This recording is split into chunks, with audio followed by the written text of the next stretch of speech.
નમસ્તે વિદ્યાર્થી મિત્રો, ધોરણ 12 ગણિત પ્રકરણ 7 સંકલન ભાગ નંબર 9. આગળના વિડીયોમાં સ્વાધ્યાય 7.3 ના દાખલા નંબર 11 સુધીનો અભ્યાસ કરેલો છે. આ વિડીયોમાં દાખલા નંબર 12 થી આગળનો અભ્યાસ કરવાનો છે. તો દાખલા નંબર 12, રકમ આપેલી છે integration sin square x upon 1 plus cos x dx. આમ જોઈએ તો એકદમ સરળ પ્રશ્ન છે, પરંતુ તમને ખબર પડવી જોઈએ કે સાઇન સ્ક્વેર છે તો સાઇન સ્ક્વેરનું નિત્યસમ 1 માઇનસ કોસ સ્ક્વેર આપણે મૂકવું પડે. તો 1 minus cos square x upon 1 plus cos x dx. અંશની અંદર બે અવયવ પડશે, 1 માઇનસ કોસ અને 1 પ્લસ કોસ. તો 1 પ્લસ કોસ ઉડી જશે, તો 1 માઇનસ કોસ એક્સ ડીએક્સ. અલગ અલગ પદ લખી દઈએ, 1 dx minus integration cos x dx. 1નું સંકલન થશે એક્સ, કોસનું સંકલન થશે સાઇન એક્સ અને પ્લસ સી. તો આ થયો પ્રશ્ન નંબર 12નો જવાબ. હવે જો મિત્રો, ખરેખર એકદમ સરળ પ્રશ્ન છે, પણ આપણા મગજમાં સાઇન સ્ક્વેરનું નિત્યસમ મૂકવાનું અહીંયા યાદ આવવું જોઈએ, તો તમારું કામ થઈ શકે. ચલો એના પછી પ્રશ્ન number 13, integration cos 2x minus cos 2 alpha upon cos x minus cos alpha dx. અહીંયા જે પણ પદ આપેલું છે, અંશમાં પણ 2 કોસની બાદબાકી છે, છેદમાં પણ 2 કોસની બાદબાકી છે. અહીંયા 2x 2 આલ્ફા છે, અહીંયા x આલ્ફા આપેલા છે. તો હવે આપણે એ પ્રમાણે વિચારીએ તો સૌથી પહેલું કામ, c માઇનસ સીનું સૂત્ર અહીંયા વાપરવું પડશે. c માઇનસ સીનું સૂત્ર આપણે અહીંયા પણ વાપરવું પડશે, અને એ પ્રમાણે આગળ શું મળે છે એ રીતે આપણે જોવાનું થાય. એક રીત એવી છે. બીજી રીત મિત્રો એવી છે કે અહીંયા cos 2x છે, એનું cos સ્ક્વેર સ્વરૂપનું સૂત્ર મૂકી દઈએ. અહીંયા cos 2 આલ્ફા છે, તો એનું cos સ્ક્વેર સ્વરૂપનું સૂત્ર મૂકી દઈએ. તો પછી એના આધારે તમને cos x minus cos alpha એક અંશમાં મળશે, છેદમાં આવશે, ઉડી જશે. અંશની અંદર cos x plus cos alpha જેવું પદ વધશે. તો આ બીજી રીત જે છે એ આપણને ઘણી સરળ પડી શકે. તો આપણે શું કરીએ, cos 2x નું સૂત્ર વાપરીએ. તો એ સૂત્ર કયું થશે, 2 cos સ્ક્વેર એક્સ માઇનસ 1. તો ચલો એ પ્રમાણે લખીએ. તો કે 2 cos સ્ક્વેર એક્સ માઇનસ 1, ચલો minus 2 cos square alpha minus 1 upon cos x minus cos alpha dx. હવે અહીંયા આપણે કાઉન્સ છોડીએ છીએ તો 1 1 ઉડી જવાના છે. 2 cos square x minus 2 cos square alpha upon cos x minus cos alpha dx. હવે અહીંથી આપણે 2 કોમન લઈ લઈએ, તો 2 ઇન્ટિગ્રેશન, ચલો cos square x minus cos square alpha, એના આપણે બે અવયવ વિચારીએ, cos x minus cos alpha અને cos x plus cos alpha, છેદમાં cos x minus cos alpha dx. ચલો હવે cos x minus cos alpha ઉડી જશે, તો બાકી શું વધ્યું, integration cos x plus cos alpha dx. તો હવે આ રીતનું પદ અહીંયા આપણને મળે છે. સંકલન બંને માટે અલગ અલગ લખી દઈએ. 2 integration cos x dx plus, મિત્રો આના માટે આપણે ધારો કે સંકલન કરવા જઈએ તો cos આલ્ફા એ અચળ જ છે, તો 2 cos આલ્ફા બંને બાર આવશે, ઇન્ટિગ્રેશન 1 dx. હવે રહેલું પદ યાદ કરો તમે, તો કે આનું સંકલન થાય છે sin x, આનું સંકલન થશે 2 cos alpha into x plus C. બંનેમાંથી 2 કોમન લેવા હોય તો લઈ શકીએ. તો કે sin x plus x cos alpha અને પ્લસ સી. ક્લિયર? તો આ થયો આપણા 13મા પ્રશ્નનો જવાબ. ચલો એવી રીતે પ્રશ્ન નંબર 14, integration cos x minus sine x upon 1 plus sine 2x dx. હવે સામાન્ય રીતે આપણે એમ વિચારી શકીએ છીએ કે અહીંયા આપણે સૂત્ર મૂકવું હોય તો આમ મૂકી શકીએ છીએ. અહીંયા cos x minus sine x છે એના માટે કશુંક વિચારી શકીએ. બરાબર? એવી રીતે જે તે પદ આપણે વિચારવું પડે કે કંઈક ઉડતું હોય અથવા એ રીતે કંઈક પદ ગોઠવાતા હોય તો એ રીતે આપણે એનો વિચાર કરવો પડશે. તો છેદમાં આપણે 1ની જગ્યાએ sine square plus cos square મૂકીએ, સાઇન 2xની જગ્યાએ 2 sine x into cos x મૂકીએ તો મિત્રો આખી પૂર્ણવર્ગ પદાવલી બની શકે સાઇન એક્સ પ્લસ કોસ એક્સનો સ્ક્વેર. હવે સાઇન એક્સ પ્લસ કોસ એક્સનું વિકલન ઓલરેડી અહીંયા આપણને આપેલું છે તો એ પ્રમાણે આપણે આગળના નિયમ પ્રમાણે પછી કામ કરવું પડશે. પણ સૌથી પહેલાં તો આપણે એનો નિત્યસમ વાપરવા પડે. તો એ રીતે આપણે પદ લખીએ તો cos x minus sine x upon sine square x plus cos square x plus 2 sine x into cos x dx. Okay, ચલો એ રીતે integration cos x minus sine x છેદમાં સાઇન એક્સ પ્લસ કોસ એક્સનો square dx. બરાબર?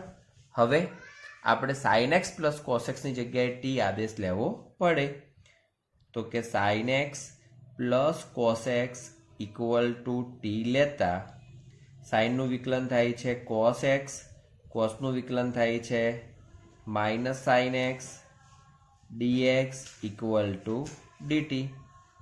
તો આનો ઉપયોગ આપણે અહીંયા કરીએ.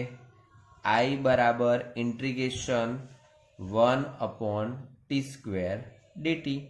હવે 1/t² એટલે સ્વાભાવિક છે કે t⁻² કહી શકાય. તો આપણે એ રીતનું કામ કરીએ તો equal to integration t⁻² dt. હવે t⁻²નું સંકલન કેટલું? બરાબર, તો કે t⁻1/−1 પ્લસ સી. તો -1/t પ્લસ સી. ટીની જગ્યાએ આપણે જે તે આપણું પદ મૂકી દઈએ sign x plus cos x તો -1/sin x plus cos x અને પ્લસ સી. તો આ થયો એનો જવાબ. ઓકે, તો આ રીતે આપણે જે પદ આપ્યું છે એના અંદર નિત્યસમનો ઉપયોગ કરીને આપણે જે તે કામ કરવું પડે. ચલો એના પછી છે પ્રશ્ન નંબર 15.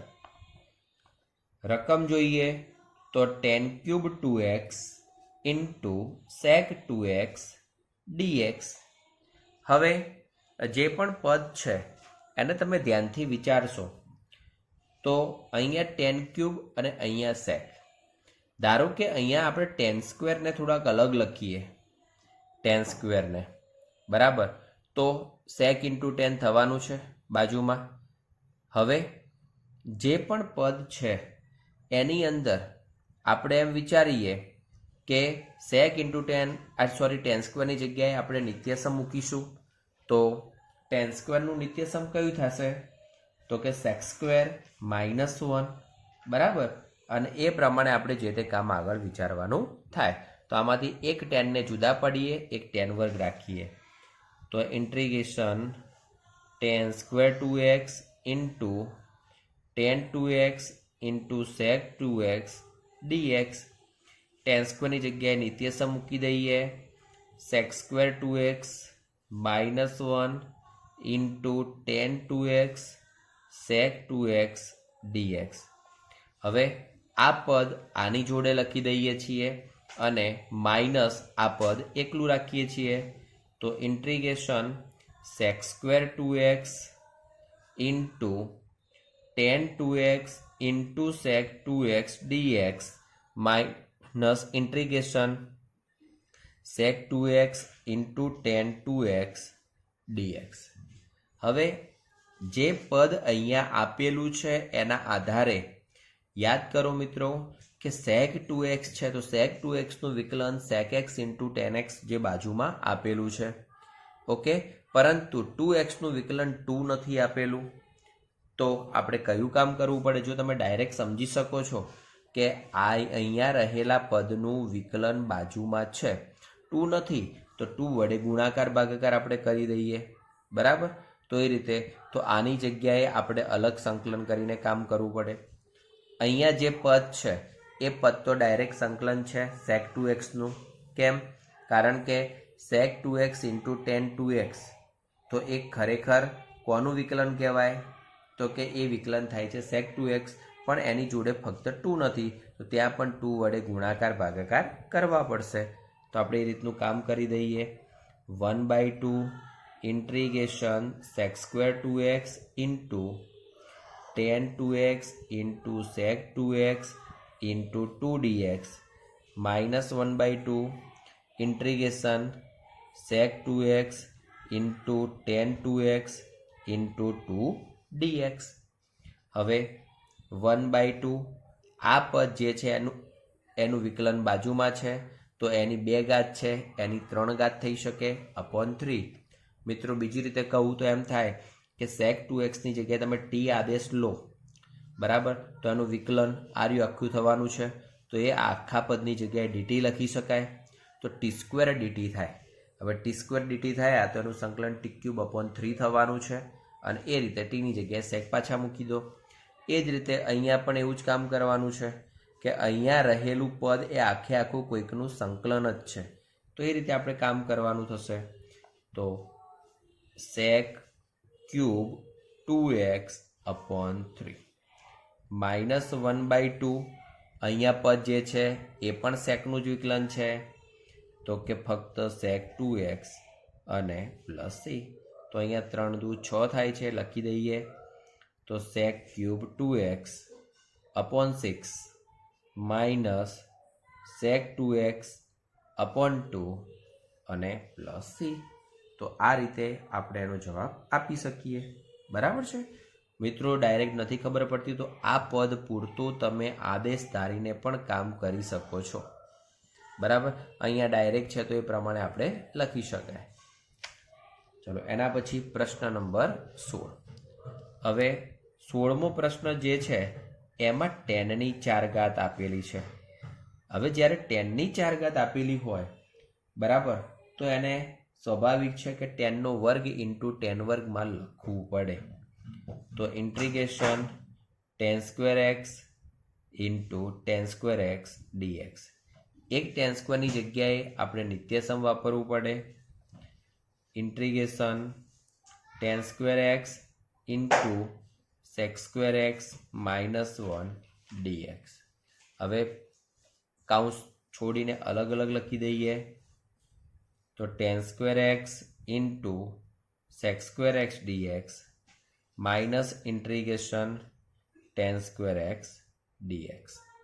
હવે મિત્રો આનું સંકલન ડાયરેક્ટ થઈ શકે છે. કેમ? 10 નું વિકલન બાજુમાં આપેલું છે sec² x. બરાબર? તો આપણે શું કરીએ? 10 ની 2 ઘાત છે તો હવે 10 ની 3 ઘાત અપોન 3 લખી શકાય. અહીંયા 10 વર્ગ, તો મિત્રો 10 વર્ગનું ડાયરેક્ટ સંકલન થવાનું નથી તો આ પદને આપણે sec² માઇનસ 1 માં હજી રૂપાંતરણ કરવા પડે. તો ઇન્ટિગ્રેશન પદ એનું એ લખ્યું છે, આ પદ sec² x માઇનસ 1 dx, ફરીથી એનું એ જ tan² x into sec² x dx minus integration sec² x dx અને પ્લસ ઇન્ટિગ્રેશન 1 dx. ચલો અહીંયા જોઈએ તો શું થશે? tan³ upon 3 tan³ x upon 3, કારણ કે 10 નું વિકલન sec² ની બાજુમાં છે. માઇનસ ચલો integration sec² x dx. sec² નું સંકલન થાય છે tan x, 1 નું સંકલન છે x અને પ્લસ c. તો જોઈ લેજો 10⁴ હતું તો એનું પહેલાં 2 10 માં રૂપાંતરણ કરવું પડે. એક ટેન વર્ગનું સેક વર્ગ -1માં રૂપાંતરણ કરીને એમનો ગુણાકાર કરીને આપણે એ રીતે આગળ કામ કરવાનું થાય. તો આ હતો પ્રશ્ન નંબર 16. ચલો પ્રશ્ન નંબર 16 પછી પ્રશ્ન નંબર 17નો અભ્યાસ કરીએ. તો પ્રશ્ન નંબર 17 રકમ જોઈએ.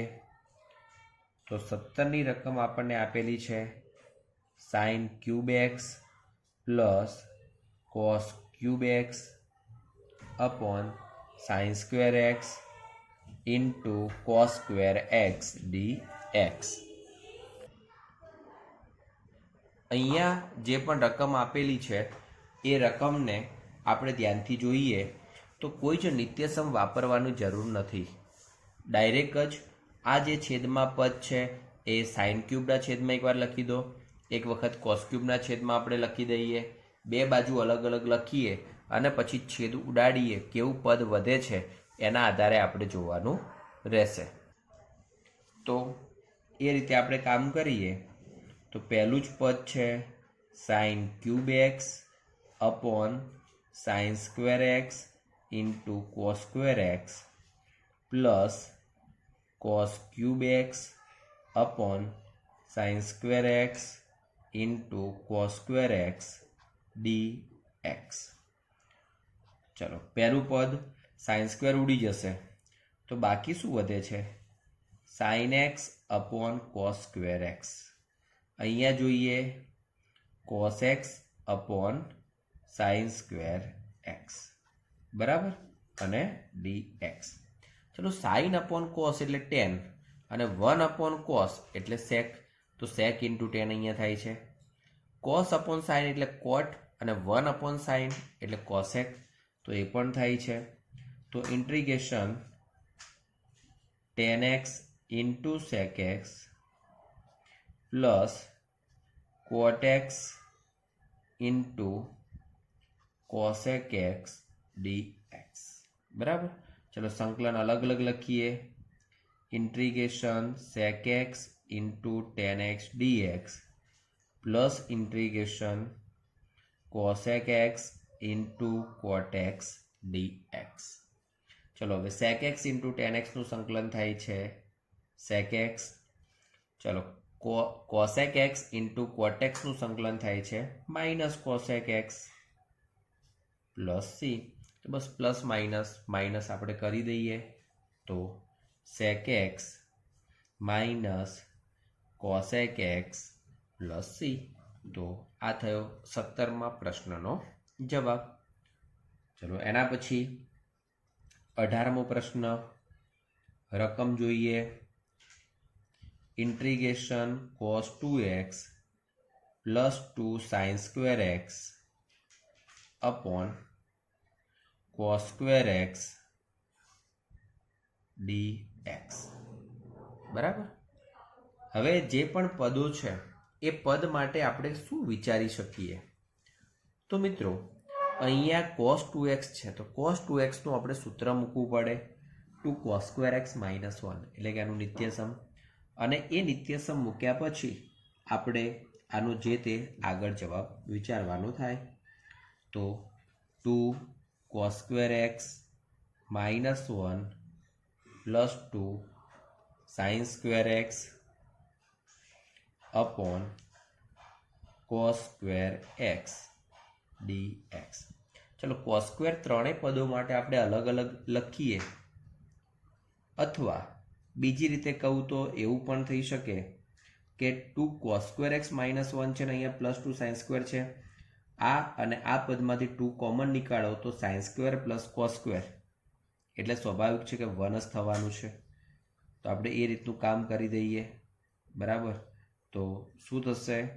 Integration 2 sign square x plus cos square x minus 1 upon cos square x dx. Integration चलो 2 इंटू 1 એટલે 2 2 માઇનસ 1 એટલે 1 upon cos square x dx. એનો મતલબ કે sec square x dx. sec સ્ક્વેરનું સંકલન થાય છે tan x પ્લસ c બરાબર. તો જો પ્રશ્ન એકદમ સરળ છે પણ આપણા મગજમાં વિચાર આવવો જોઈએ. બીજી રીતે જો મિત્રો તમને ખબર પડતી હોય ડાયરેક્ટ જ, તો તમારી પાસે 2 સાઇન સ્ક્વેરનું સૂત્ર છે કે 2 sign square x equal two 1 minus cos 2x. તો તમે આ કોસ 2xને આ બાજુ લાવશો તો પ્લસ થશે, તો એનો મતલબ cos 2x plus 2 sign square x equal two ફક્ત ને ફક્ત આપણને શું મળે?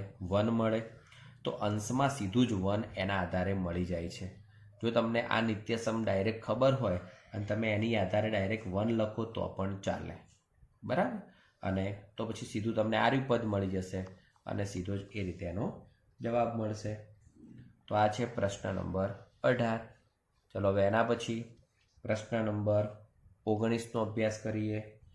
રકમ છે integration 1/sin x into cos cube x dx.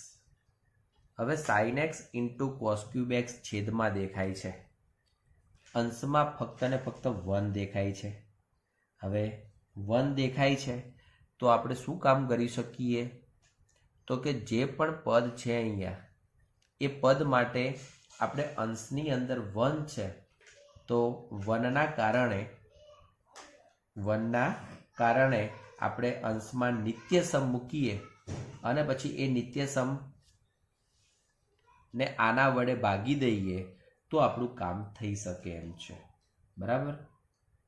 વિદ્યાર્થી મિત્રો, તમે પણ દરેક દાખલાને જાતે થોડુંક વિચારજો, કારણ કે વિચારશો તો જ તમને કંઈક ખબર પડશે, બાકી તમને કશું જ ખબર પડશે નહીં. એટલે દરેક દાખલામાં વિચારવું પડે કે શું કામ કરવાથી આપણને કેવી રીતે જવાબ મળી શકશે. તો ચલો અંશમાં નિત્યસમ મૂકીએ છીએ. Sine square x plus cos square x upon sine x into cos cube x d x. ચલો પહેલું પદ જે છે એમાં એક વખત સાઇન ઉડી જશે, એક વખત સાઇન ભાગ્યા કોસ એટલે tan x upon cos square x plus અહીંયા વિચારીએ તો કોસ સ્ક્વેર ઉડી જશે તો વધશે શું? તો કે એક વખત કોસ છેદમાં વધે છે, બરાબર, અને એક વખત સાઇન વધે છે. પરંતુ મિત્રો અહીંયા જે પદ છે એમાંથી આપણે બંને જગ્યાએથી ફક્ત એક જ કોસ ઉડાડીએ છીએ. કેમ? તો એનું કારણ હું તમને કહું છું. તો cos x upon sine x into cos square x d x. જો મિત્રો તમે બંને કોસ ઉડાડી દેશો તો છેદમાં સાઇન ઇન્ટુ કોસ વધે, છેદમાં સાઇન ઇન્ટુ કોસ વધે તો એના માટે તરત તમે કશું વિચારી શકતા નથી. હવે સાઇન ઇન્ટુ કોસ હોય તો પછી તમારે 2 વડે ગુણાકાર ભાગાકાર કરવો પડે, 2 sin x cos x થાય એટલે sin 2x લખાય, અને અંશમાં લખવું પડે cosec 2x લખાય, અને પછી cosec 2x પ્રમાણે એનું સંકલન કરવું પડે. પણ આવું રાખવાથી શું ફાયદો થાય એ તમને કહું છું. આ કોસ છેદમાં વિચારી લઈએ તો સાઇન અપોન કોસ એટલે ત્યાં tan થઈ જશે, અને 1 અપોન કોસ સ્ક્વેર એટલે sec સ્ક્વેર થઈ જાય. તો અહીંયા tan છેદમાં છે અને sec સ્ક્વેર એટલે કે tanનું જ વિકલન અંશમાં છે.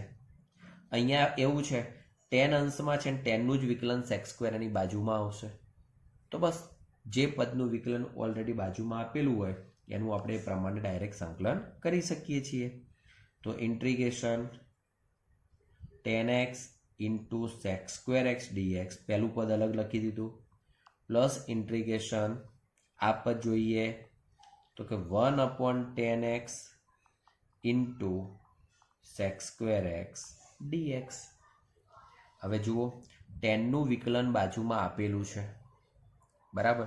કોઈ પણ પદનું આખાનું કમ્પ્લીટ વિકલન આપેલું હોય તો એની ઘાતમાં એક વધારો થાય, અપોન 2 લખી શકાય.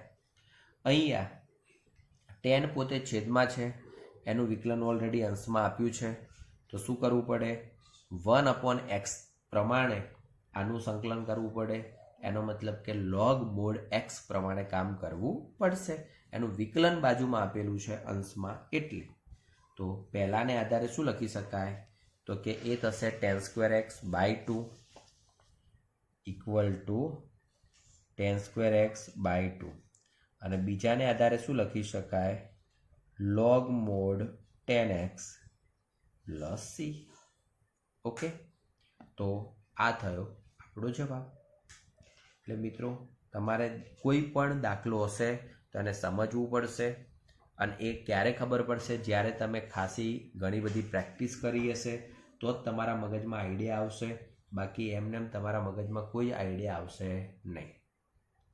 ચલો એના પછી છે 20મો પ્રશ્ન. રકમ જોઈએ cos 2x upon cos x plus sin x નો સ્ક્વેર dx. મિત્રો cos 2x માટેના ટોટલ 3 નિત્યસમો હતા. એમાંનું પહેલું નિત્યસમ હતું 2 cos square x minus 1, બીજું નિત્યસમ હતું 1 minus 2 sin square x, અને ત્રીજું નિત્યસમ હતું cos square x minus sin square x. તો આપણે cos square x minus sin square x નિત્યસમનો ઉપયોગ કરીશું, અને જેથી કરીને એના બે અવયવ cos minus sin અને cos plus sin, તો એક cos plus sin અંશ અને છેદમાંથી ઉડી શકે. બરાબર છે?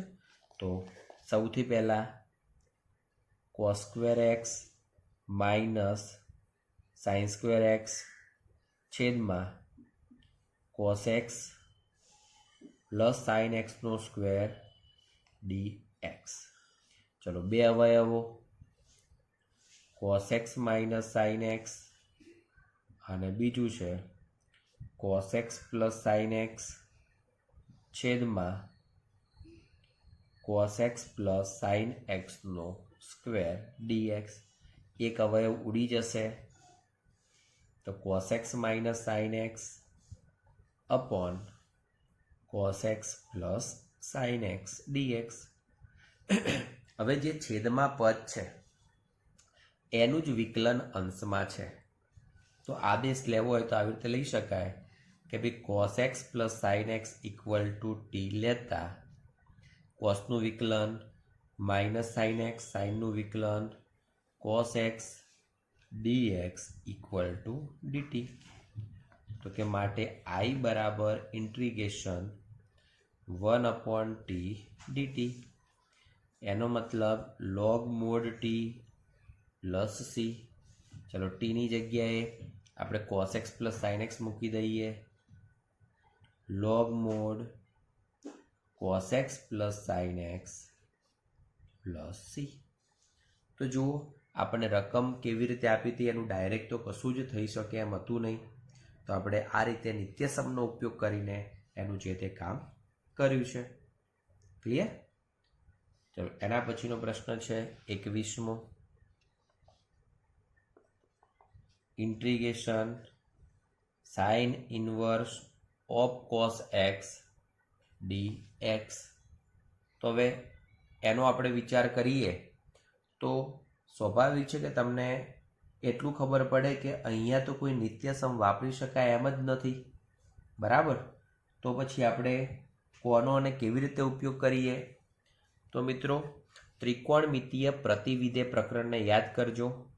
sin inverse x plus cos inverse x equal to π/2. તો એની અંદર sin ઇન્વર્સ xને તમારે કરતા બનાવવા હોય તો π/2 માઇનસ cos ઇન્વર્સ x લખી શકાય. બસ xની જગ્યાએ કોણ છે? cos x. તો અહીંયા cos inverse of cos x એ રીતના નિયમનો ઉપયોગ કરવો પડે. બરાબર? એક એ રીતે વિચારી શકાય. બીજી રીતે કહેવું તો એમ કહી શકીએ કે cos x છે તો sin π/2 માઇનસ x લખાય.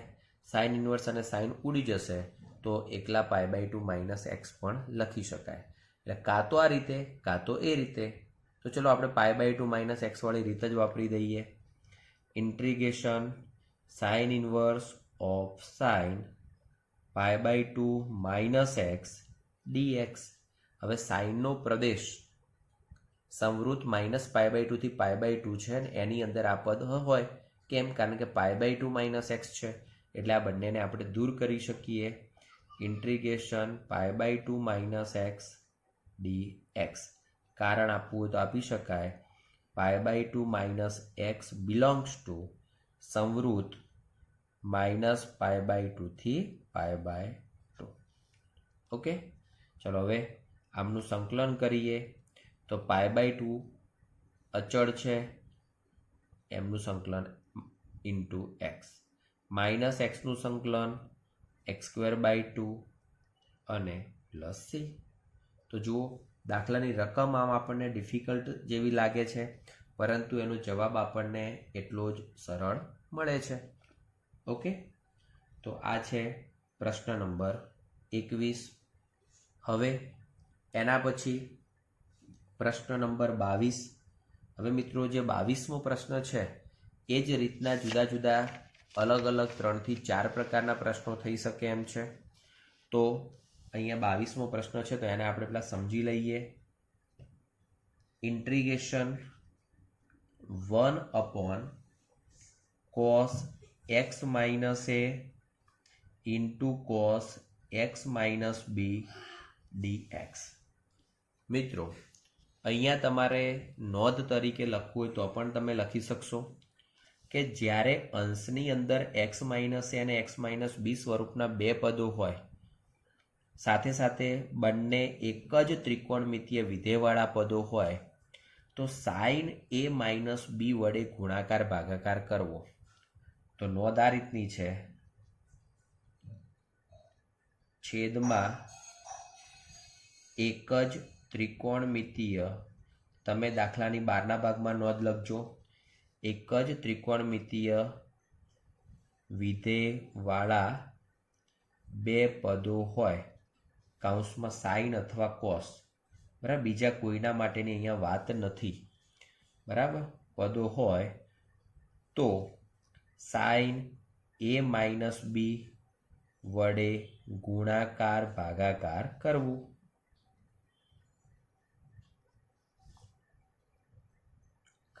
અને એનથી બીજી નોંધ, ધારો કે બે જુદા જુદા ત્રિકોણમિતીય વિધેયો હોય, એટલે કે એક સાઇન અને કોસ વાળા જુદા પદો હોય,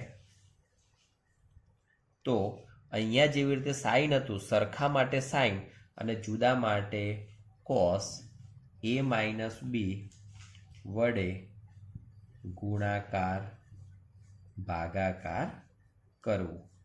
તો આટલો નિયમ યાદ રાખજો. એટલે મિત્રો છેદમાં બંને કોસવાળા પદો હોય યા બંને સાઇનવાળા હોય તો સાઇન a - b વડે. મિત્રો તમે a - b પણ લખી શકો છો યા તો b - a પણ લખી શકો છો, એનાથી કોઈ ફરક પડતો નથી. પણ જો એક સાઇન અને કોસવાળું હોય, એક કોસ અથવા એક સાઇનવાળું હોય, તો એ વખતે આપણે cos a - b વડે ગુણાકાર ભાગાકાર કરવો પડશે. તો I બરાબર 1/sin a - b integration sin a - b upon cos x - a into cos x - b dx.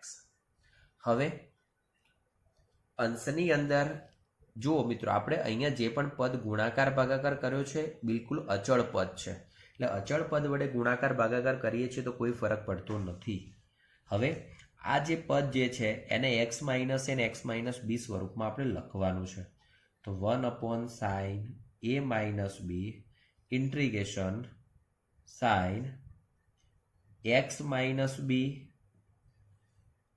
અને એ જ રીતે જુઓ અહીંયા જે પદ છે એની અંદર x ઉમેરવાના છે, x બાદ કરવાના છે. તો સમજો કે અહીંયા આપણે x ઉમેર્યા છે, તો હવે અહીંયા x બાદ કરીએ, પ્લસ a, અને છેદમાં જે બે પદો છે તે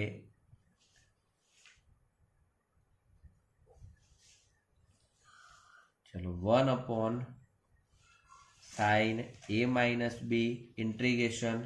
ચલો હવે આની અંદરથી આપણે પાછળના બે પદમાંથી ત્યાં માઇનસ કોમન કાઢીએ, sin x - b minus x - a upon cos x - a into cos x - b dx.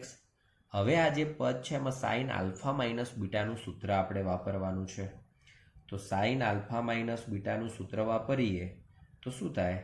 sin x - b into cos x - a minus cos x - b into sin x - a છેદમાં cos x - a into cos x - b dx.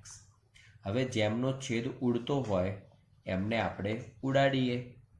તો એ પ્રમાણે 1/sin a minus B integration, ચલો આના છેદમાં પદ મૂકીએ તો sin x minus b upon cos x minus b એટલે શું થશે? tan x minus b. આના છેદમાં પદ લખીએ તો કોણ ઉડી જશે? તો કે cos x માઇનસ બી ઉડી જશે. sin અપોન cos એટલે ત્યોકન tan x minus a dx. હવે ટેનનું સંકલન તમને ખબર હશે કેટલું થાય? તો કે ટેનનું સંકલન થાય છે log mod sec x નિયમ પ્રમાણે. ઓકે, તો કે પહેલા પદ માટેનું સંકલન થશે log mod sec x minus b. અહીંયા જોઈએ log mod sec x minus a અને પ્લસ સી. હવે બંને પદો લોગની બાદબાકીમાં છે તો એમને લોગની અંદર ભાગાકારમાં લખી દઈએ. 1/sin a minus b into log mod sec x minus b upon sec x minus a plus C. હવે જુઓ સેક સ્વરૂપના પદો છે તો આ રીતે આપણે લખ્યા છે. ધારો કે સેકને કોસમાં ફેરવી દઈએ તો આ પદ કોસમાં ફેરવીએ છીએ તો એ અંશમાં આવશે, આ પદ કોસમાં ફેરવીએ છીએ તો ક્યાં આવશે? છેદમાં આવશે.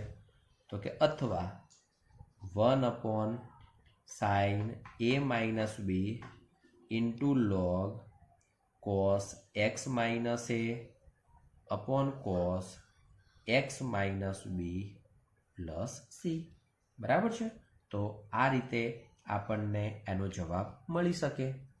તો મિત્રો યાદ રાખજો, જ્યારે બંને સમાન વિધેયો હોય ત્યારે સાઇન વડે ગુણાકાર ભાગાકાર કરવાનો છે, અને જો જુદા જુદા વિધેયો હોય તો કોસ વડે ગુણાકાર ભાગાકાર કરવો. તો એ રીતના દાખલા તમે જાતે બનાવીને ગણી શકશો, જેની અંદર દરેકના કાઉન્સમાં તો એક્સ માઇનસ છે અને એક્સ માઇનસ બી જ રાખવાના છે. અહીંયા પણ સાઇન ગુણો કે કોસ ગુણો તો ત્યાં પણ એ માઇનસ બી જ રાખવાનું છે. અંદર આ પ્રમાણે આપણે ગોઠવણી ખાલી કરવાની છે.